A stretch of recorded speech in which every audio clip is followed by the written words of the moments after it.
The first time anyone in this quiet, wealthy neighborhood saw him again, it wasn't how they imagined. Not in tattered clothes, not defeated, but stepping out of a black sedan, dressed in the kind of quiet luxury that doesn't scream, it whispers, "I've already won." And beside him, a woman in her 60s. Not his mother. Not a distant aunt. But the nanny they'd fired without notice, the same night they threw him out, 12 years ago. The street froze. Because the last time they seen this boy, he was 16, standing barefoot on the front porch, his father Sip's voice slicing through the cold night air.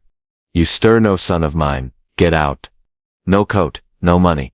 No explanation to the neighbors, just a family secret locked behind expensive doors. But here he was now, and he didn't just come to visit. He came to do something no one, not even the people who raised him, would see coming. In that moment, people didn't just see a man. They saw a question. What kind of life turns a boy abandoned by his own blood into someone who walks back into the same neighborhood with this kind of unshakable presence? The answer begins long before this street. Before the black sedan. Before the suit and the calm eyes that said he had nothing left to prove. And yet the shock wasn't set in his return. It was in what, and who, he brought back with him.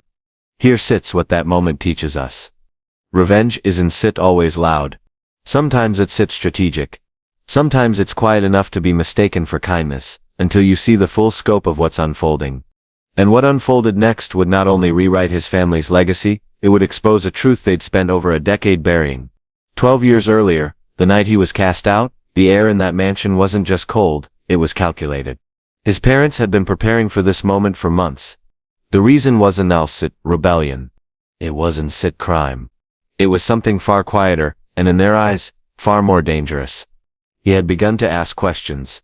Not about grades or curfews, but about inheritance, about trust funds, about the property his late grandmother had left in her will, property that had mysteriously been signed over to his parents.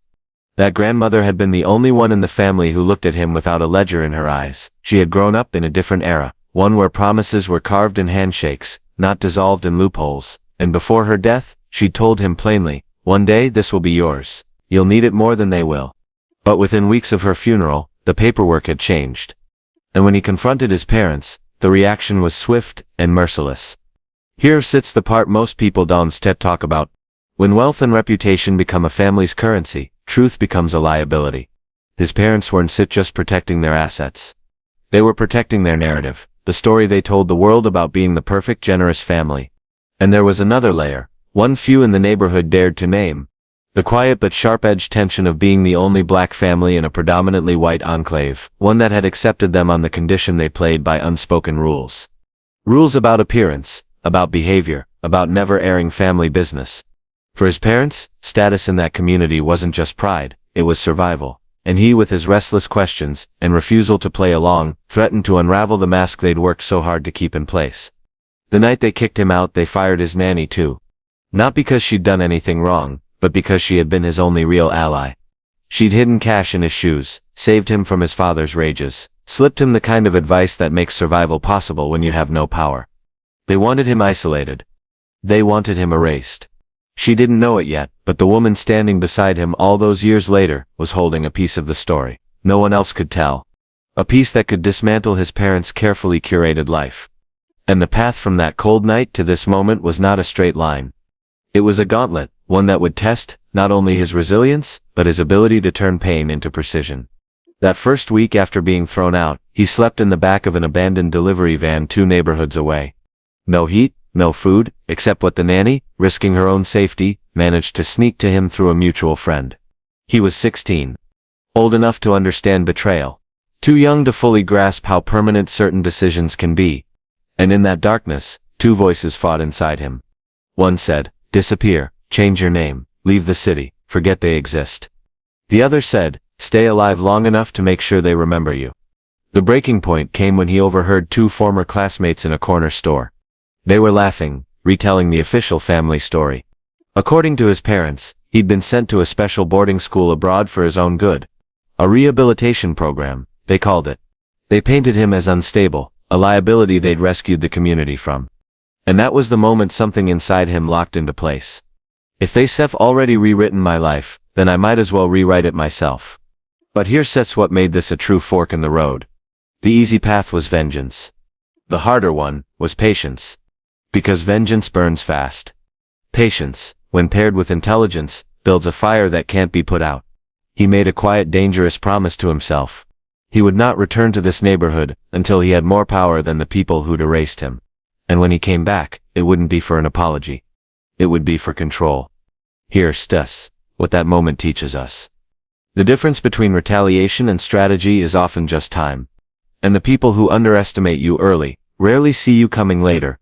What he didn't realize yet was that the nanny, the same woman who had saved him in small invisible ways, was about to re-enter his life years later, in a way that would change everything. The first few years after leaving that van behind didn't look like much from the outside. He worked odd jobs, bussing tables, stacking shelves, cleaning offices after midnight. But beneath the surface, every move was deliberate. He didn't waste a cent. Didn't waste a conversation. Every customer who looked important, every colleague who knew something he didn't, he studied them like case files. One night, cleaning a small accounting firm, he found a forgotten binder in the recycling bin. Inside charts, balance sheets and tax strategies, so far beyond what he'd learned in school, they felt like another language. So he taught himself that language. Late nights in public libraries, borrowing old finance textbooks, watching free lectures online. By 21 he could read a contract faster than most attorneys. By 24, he'd quietly invested his savings into a small but growing logistics company, one started by an older Jamaican man who'd once been homeless himself. The man didn't just become his business partner, he became his mentor. Here sits the part most people miss. Power is instead just money. It's information. It's understanding the rules so deeply, you can bend them without breaking them. And while his parents had kicked him out to protect their fortune, every skill he was learning now was making him capable of building one from scratch. The turning point came when he got an email from an unknown sender. The subject line was just his childhood nickname. The body of the message was only 3 words. I need help. It was the nanny. She had tracked him down after all those years. And what she was about to reveal wasn't just personal, it was a key that could unlock the very thing he'd been preparing for.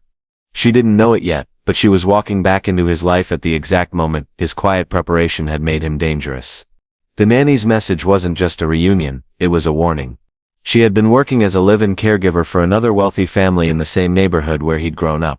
And one night, while cleaning out old files, she stumbled across a set of legal documents, contracts bearing his late grandmother's signature, and a second, altered version dated weeks later. The signatures didn't match. If the documents were real, they proved his parents had forged their way into ownership of property worth millions. It was the very property his grandmother had promised him. But there was a catch. Possessing stolen documents without the right legal protection could land them in trouble before it hurt his parents. And in that world, money didn't just buy lawyers, it bought narratives. So he made his first big move. He took the evidence to a mid-sized law firm willing to work on contingency. At first the case looked promising. Until, 3 months in, a local paper ran a story, not about the forgery, but about him. The headline was brutal. Estranged son faces fraud allegations and family dispute. Someone had flipped the script. Suddenly he was under investigation for falsifying evidence. The law firm dropped him. And the story spread fast, to investors, partners, even his mentor. For weeks, he couldn't walk into a meeting without seeing the doubt in someone's eyes. One of his deals collapsed overnight. A major supplier pulled out, citing brand concerns. It wasn't just an attack. It was an erasure, all over again, this time in the public record. Here sits the thing about public humiliation. If you let it define you, it sets over. But if you let it sharpen you, it becomes fuel. The night the last investor pulled out, he sat alone in his small office. On the desk in front of him, the forged contract, a photo of his grandmother, and the nanny's quiet gaze from across the room. That was the breaking point. Either he walked away, or he changed the rules entirely. That night, sitting in the dim light of his office, he realized something his mentor had once told him, but he hadn't fully understood until now. If you fight someone with more resources on their battlefield, you've already lost. You need to make them fight on yours. He'd been trying to win in court, in the media, in places where his parents' money controlled the tempo. It was like playing chess against someone who owned the board. So he asked himself, what board do I own? The answer came quietly. Not in a burst of inspiration, but in a slow, clear alignment of everything he'd been building. The network of small business owners he'd invested in over the years. The loyalty of people who owed him not money, but trust. The knowledge of contracts, finance, and corporate structure he'd been quietly mastering. And the most overlooked advantage of all, the one his parents didn't even know existed, the nanny. She wasn't set, just a witness. She was the connective tissue to 100 private stories from inside that neighborhood, stories the rich and powerful would never want public. Instead of trying to drag his parents into court again, he shifted the entire game. He began quietly acquiring influence inside their world, not by targeting them directly, but by buying stakes in companies their friends, business partners, and political allies depended on. It was slow, almost invisible work. No press releases. No confrontations. Just the steady, quiet weaving of a net that would one day pull tight. Here sits what that moment teaches us.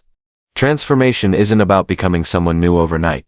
It's about taking what the world tried to use against you and turning it into your strongest weapon. 2 years later, he was ready. The nanny had kept the documents safe, but now they weren't just leverage, they were part of a larger play. A play that would pull the rug out from under his parents, in front of the very people whose approval they craved most. The plan unfolded like a shadow, never in full view, never giving away its shape. First, he used his logistics company to expand into high-value niche contracts, wine imports, specialty art shipping, climate-controlled storage. These industries weren't random, they were luxury-adjacent, the lifeblood of the very circles his parents moved in. Without their realizing it, their friends and associates began depending on services he quietly owned. Next, he funneled profits into small investment groups that specialized in buying distressed properties, including several in the neighborhood where he grew up. One by one, the for-sale signs turned into holdings under shell companies only he could trace. The nanny, meanwhile, became his silent scout. Under the guise of casual visits and caregiving jobs, she kept tabs on old allies, rivals, and most importantly, his parents' shifting vulnerabilities. What she learned was gold. His father's flagship investment was bleeding money, due to an upcoming zoning change. His mother was campaigning for a seat on a local arts council, a position that relied entirely on her spotless public image. He didn't sit attack. He applied pressure. A favor here, a quiet withdrawal of services there. Strategic leaks of minor, embarrassing truths, never enough to destroy, just enough to unsettle. By the time his parents began to suspect they were under siege, it was too late. They weren't fighting a man. They were caught in a web of decisions made years earlier, in industries and relationships they hadn't even realized were connected. Here's the part they never saw coming. He wasn't building an empire to flaunt it. He was building a platform. A stage on which he could return, not as the outcast son, but as the man who controlled the room without raising his voice. 2 days before his return, he finalized the last piece. A legal trust, backed by irrefutable documentation, that would transfer ownership of his grandmother's property back to him. It was instead a gift. It was the fulfillment of a promise they had stolen. It was a bright Saturday morning, when the black sedan rolled into the neighborhood. Windows down just enough for people to see him. The kind of entrance that said nothing, yet made everyone look twice. Beside him, the nanny stepped out slowly, wearing the same calm expression she'd worn the night she was fired. But now, there was no fear in her eyes. At the center of the neighborhood's green, a charity auction was underway, hosted of course by his mother. White tents, champagne flutes, and an audience that lived for reputation. When he entered, conversations faltered. People shifted in their seats. His mother's practiced smile froze, just enough for those who knew her well to notice. His father didn't even stand, just gripped the armrests of his chair. He walked straight to the auctioneer, and handed him an envelope. The man read the papers inside, glanced nervously toward his parents, then cleared his throat. "Ladies and gentlemen, before we continue, we have an announcement." Inside that envelope was proof, notarized and stamped, that the most valuable property in his parents' portfolio no longer belonged to them. Effective immediately, it was being donated to a community foundation in his grandmother's name, one he had founded. A single action flipped the entire outcome. Not only had he reclaimed what was his, he had stripped his parents of both the asset and the ability to use it as a symbol of their generosity. Then came the second blow. The nanny stepped forward, and quietly handed sealed letters to 3 key members of the Arts Council. Each letter contained documentation of the forgery, enough to end his mother's campaign before it began. No shouting, no spectacle, just undeniable truth, delivered in silence. By the time he turned to leave, the air had shifted. Whispers filled the tent. Eyes that once looked at him with pity, now followed him with something else entirely, respect, and a hint of fear. Here sits what that moment teaches us. Sometimes the most devastating revenge is to stand in the very place you were broken and leave stronger, without needing to raise your voice. In the days following the auction, the neighborhood was a pressure cooker of whispered conversations and sideways glances. No one wanted to be seen taking sides, but everyone knew the balance had shifted. His father's investment firm lost 2 major clients within a week, both tied, quietly, to companies he now held stakes in. His mother withdrew from the Arts Council race, citing personal matters. They released a statement to the local press about focusing on family, but it read hollow to anyone who'd been at the auction. The nanny's life changed in quieter, but deeper ways. For years she'd lived paycheck to paycheck, always in someone else's house, caring for someone else's family. Now she had a permanent home, gifted by him, and a role in managing the foundation named after his grandmother. She didn't just have security, she had purpose. Not every victory comes without cost. He burned certain bridges in the business world. Some investors viewed his moves as too personal. And though the property was now serving the community, he knew he'd never fully erase the years of absence, the birthdays missed, the milestones lost. But here's the truth most people don't say out loud. Sometimes justice doesn't look like healing. Sometimes it looks like a line drawn so clearly, it can never be crossed again. The foundation became more than a name. It provided scholarships, funded mentorship programs, and restored the property into a cultural center, the kind of space his grandmother would have fought for.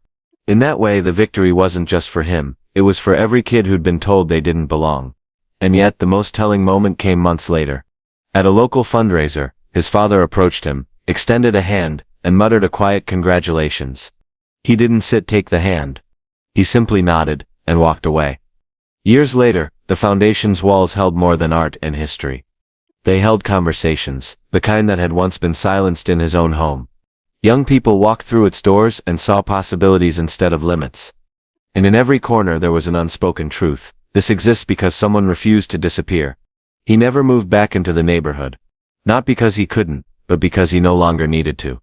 Power, he'd learned, isn't about reclaiming the exact ground where you were hurt. It's about building something so solid that the past can't touch it. Here sits what that moment teaches us. You can't always control the way people write you out of their story. But you can choose how you write yourself back in. And when you do it with precision, patience, and purpose, the ending doesn't just change for you, it changes for everyone watching. For the nanny, the redemption wasn't just in the security she now had, it was in knowing she'd been part of something bigger than survival. For the community, it was a lesson in how quietly the balance of power can shift when truth is paired with strategy. And for him, it was proof that the boy kicked out barefoot, on a cold night, had never been erased. He's simply been sharpening his tools. So I leave you with this. Where in your life are you still playing on someone else's board? And what would it look like to build your own, patiently, quietly, until the moment comes to flip it entirely? If this story resonated with your values, like, comment, and subscribe, not for the sake of the algorithm, but because these are the stories we need to tell each other, until no one feels like they have to disappear to survive.